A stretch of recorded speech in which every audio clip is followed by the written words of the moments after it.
Hey everyone, today's conversation or lesson is going to continue the previous lesson about nutrition. In the last lesson we went over food labels, kind of how to read them, really give you an awareness of what's important on a food label or about a food label. Today's information is going to be basic, but it should give you a little bit more of an understanding about how to remain healthy and what to watch for when trying to eat a healthier diet or really when just eating in general. So that way we don't want to overdo it at any point in time. So let's get into it.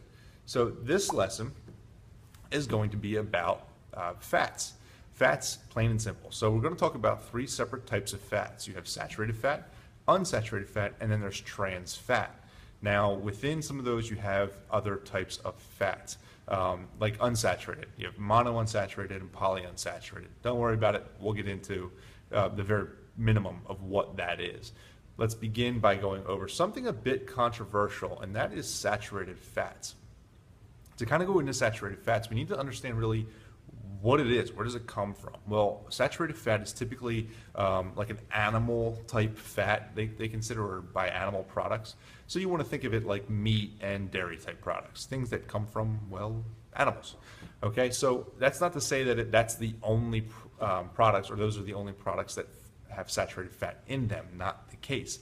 There's plenty of others that that would have saturated fat in there as well. For example, here's a quick little image of several types of food items that would have saturated fat. Not exactly sure where it just went, but there it's back. Okay, maybe it got shy and disappeared for a second. So what you can see here is that you have pastries in there, you have fried foods in there, things like that. Those are some things that you need to be worried about or be concerned about, or at least knowledgeable of, that may have saturated fat. So you might be like, but Mr. Snyder, I don't get it. Why is this such a concern for me? What do I have to be worried about? It's very simple. Saturated fat can do a couple things to us. It can increase our fatty tissues on our body, as well as increase our bad cholesterol. Those are things that we need to worry about. So, saturated fat right there. What happens when our fat stores are increased on our body? Well, we gain weight. The problem is it's an unhealthy weight. It can put pressure on our joints, pressure on our lungs when laying down. It can make it harder to move because now we're heavier. So various things like that. It can cause other issues as well. Now, of course, everybody is different and it would affect everyone differently. And I'm not saying that by eating one of those cheeseburgers that all of a sudden, hey, listen, you're going to gain a ton of weight. No, not the case. Especially if you're active. Now, if you're sedentary or not active, again, eating one, probably not a big deal. Eat the whole plate and we have an issue. Eat them often enough over a prolonged or long period of time, and that can be an issue too. So you want to really try to avoid how much saturated fat you're consuming. The thing with saturated fat is it's a little bit in limbo here. Okay, so like some fats are bad, horrible, terrible. All right, the medical community, the science community, the health community, they feel as though some fats terrible. Nope, there's a definite no against them. Other fats are like, yeah, okay, thumbs up, eat them all. This is one of those fats where it's like people are like, eh. And if you ask me my opinion, I'm kind of like, eh. It's kind of one of those things where it's like it's got some good qualities and some bad qualities. And why do I say that? Bad qualities, I just mentioned. Increase your bad cholesterol, which is not good for your arterial system, can build up plaque, can cause all kinds of issues that way. It can increase our fat stores if we, again, this is if we eat this often enough over a long period of time. Is it good? It can be good because we do need fat for survival. Fat helps with not only vitamin transport, hormone transport. It creates insulation. It also provides protection within the body as well for various organs. So there is a need for fat. We do need some of it, but we don't need a ton of it. So just excuse me. So just really try to monitor how much fat you're taking in. So that's why, even though this picture really can look delicious, I'm not gonna lie, I likes me my donuts and my cookies and my bacon. Basically that whole picture, I dig it, okay? But the medical community or the science community can actually, let me just go here, can actually say that, hey, let's give that a thumbs to the side. Boom, there it is. Thumb to the side because it's not really good, it's not really bad. We need to watch how much we eat of it. So with that said, saturated fats are in limbo. Eat some, but don't eat a ton. So we need to go with what's next. The next thing on the list let me go back here, sorry about jumping around, is unsaturated fats. So we have polyunsaturated and monounsaturated. If you check out the website there, you can kind of see, let me pull that back up, you can kind of see what we have going on there. Polyunsaturated, really all that is it's an unsaturated fat. Unsaturated fats raise our good cholesterol. This is a good thing. This is heart healthy stuff here. Okay, so this is something like oatmeal, fish, things like that. Those raise our good cholesterol. Polyunsaturated, all that means is that, all right, so fats come in like this chemical chain, this chemical structure, right? And they've got carbon and hydrogen atoms all over the place throughout the structure. That's awesome. But when you talk about polyunsaturated fats, it's a big chain. It's really long versus something like a monounsaturated fat, which is a bit shorter. Okay, so polyunsaturated, just think poly, it's big. Mono is one. It's like small, tiny little thing. All right, so what would unsaturated fats look like? Well, I kind of mentioned it already. We're really kind of looking at like avocados. We're looking at fish. We're looking at some oils there. Like an olive oil would be one of them. You could also go into grains. Some various forms of nuts would have unsaturated fats in them. And like I mentioned earlier, oatmeal, certain cereals, whole grain stuff. You want to look for whole grain stuff. So like if I go to the store and I buy bread, it's typically going to be like a whole grain or a 15 grain bread. Oatmeal is something that we consume a lot of. So things like that. Olive oil we cook with as opposed to butter. Butter is something we don't really cook with a lot of. So these types of things that you see in that picture there are really unsaturated fats. Again, raising the good cholesterol, heart healthy, good for you stuff. And that, my friends, is why we give this right over my face, right over my face, we give that a good old thumbs up. Unsaturated fat, thumbs up for sure. All right, so we want to make sure that we do consume those types of fats. So with that, we're going to move on to the last one, and I apologize for jumping back and forth here. New technology, we're trying to get through this, trying to master it a little bit better here. Let me actually click on the link. That would help a lot, Mr. Snyder. But this last fat is something called trans fat. This has been a source of major contention in the nutritional arena for quite some time. Now, back a long time ago, actually quite a few decades ago at this point, it was developed because of its stability.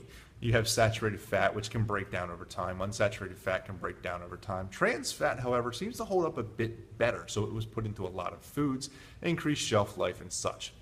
However, we start to have some issues with trans fat. These are worse than saturated fats. So even though saturated fat was kind of like, trans fat is horrible. All right, so it's worse than saturated fat. The nutritional community will advise you to avoid this at all costs. So you could look on the nutrition label. So like, let's take a look at this real quick. And there's a nutrition label on my water. All right, it would say trans fat if there were any in there. It's water, there's none. So anyway, foods would have trans fat in it. Now, it should be on the food label, okay, which would be great. Let me just break this up a little bit differently here. It would be on the food label, which is great, but here's the deal. It doesn't have to be on the actual label, labeled trans fat. It might say 0 grams, okay. So you see the package, it says no trans fat. The food label says trans fat 0 grams. That's great, but here's the deal. They don't have to put it on the food label if there's less than 1/2 gram per serving. Now, who dictates how large that serving is? The serving can be small, it can be big. As long as there's not 1/2 gram per serving, it doesn't have to go on the food label. So what do we do? How do we figure out if there's really anything like trans fat in the food? Well, it's simple. Look at the ingredients. Let me say that louder. Look in the ingredients. That'll show you whether or not there's something like a trans fat in there. So what is a trans fat, you ask? It's very simple. A trans fat is basically a fat with hydrogen added to it. Yes, this is something that was engineered, or that is engineered. Remember how I said that the fat chain basically has all these like carbon and hydrogen atoms all over the place? Well, if you add more hydrogen atoms along its chemical chain or chemical structure, now all of a sudden you're developing a trans fat. That gets into our body, it's not healthy. All right, so you want to make sure that you're watching out for that. So if I read a nutrition label, again, as such here, nutrition label, and there's no trans fat in it, I want to then go to the ingredients. What am I looking for? It's very simple. I'm actually going to start looking for things where it seems hydrogen was added, whether it's called hydrogenated oils or partially hydrogenated oils. If you see that, doesn't matter where in the ingredients list, you should probably try to put that down and choose something of healthier option. So like if you're looking for some sort of snack and you pick up maybe your favorite snack, cookies, cakes, whatever the case may be, and you read the ingredients, even though there's no trans fat in it, you still read hydrogenated oils or partially hydrogenated oils. Put it down. Go get an apple, a banana, something different, okay? So try to stay away from that kind of stuff. Other foods that this could be would be as follows. Fried foods. That's a big deal. Fried foods can have trans fat in them. Pizzas, donuts, onion rings, cookies, butter, all that kind of stuff, okay? So that can have a lot of trans fat in it. Foods that are on the shelves can have trans fat in them as well. So you want to make sure that you read nutrition labels, read packaging, and definitely read the ingredients as much as possible. So no, I didn't want that one. Hang on, wrong one. We're going to go back to trans fats real quick because there's some good information in there that we want to check out. And let me just make my screen bigger. It should have opened by now, but we're going to go back. What we need to pay attention to about trans fat and why is it so bad for us is how do they affect your health? They can lower your good cholesterol. So that right there is not bad. That keeps your heart healthy, keeps you functioning, things like that. It can increase, and substantially so, your risk of developing cardiovascular disease or heart disease and stroke. Stroke's not good. It's also associated with developing a higher risk for type 2 diabetes. So again, those right there, I mean, just increasing my risk of developing heart disease and possible stroke, I'm going to put the food away. And in fact, when we try to buy certain foods, we are the people in the grocery store. We're reading nutrition labels, we're reading packaging, we're reading ingredients, and we're trying to choose the healthier things. Looking for more unsaturated fats, less saturated, as well as no trans fat. I will pay more for food if it doesn't have trans fat in it. I know not everybody has that option, but it's just one of those things. So, this is something we have to pay attention to. You should make sure that you're watching out for various foods that are fried, that are baked, any kind of pastries, things like that that are sitting on the shelves. They might have trans fat in them, so check them out. But this is why I should say, that we give trans fat a thumbs down. Trans fat, no good, stay away, red thumbs down, run fast as you can. Put it on the shelf. Get out of there. It's gonna hurt you, all right? So that was a quick little video, very intro video about fats. Kind of just covering, again, the very basics of fats. Saturated, so-so, as I said earlier. Unsaturated, which is good, thumbs up. And then trans fat, which is terrible, thumbs down. All right. This was basic, like I mentioned, but if you want more information, I included a video. This video right here, let's pause that real quick. I said pause. Thank you.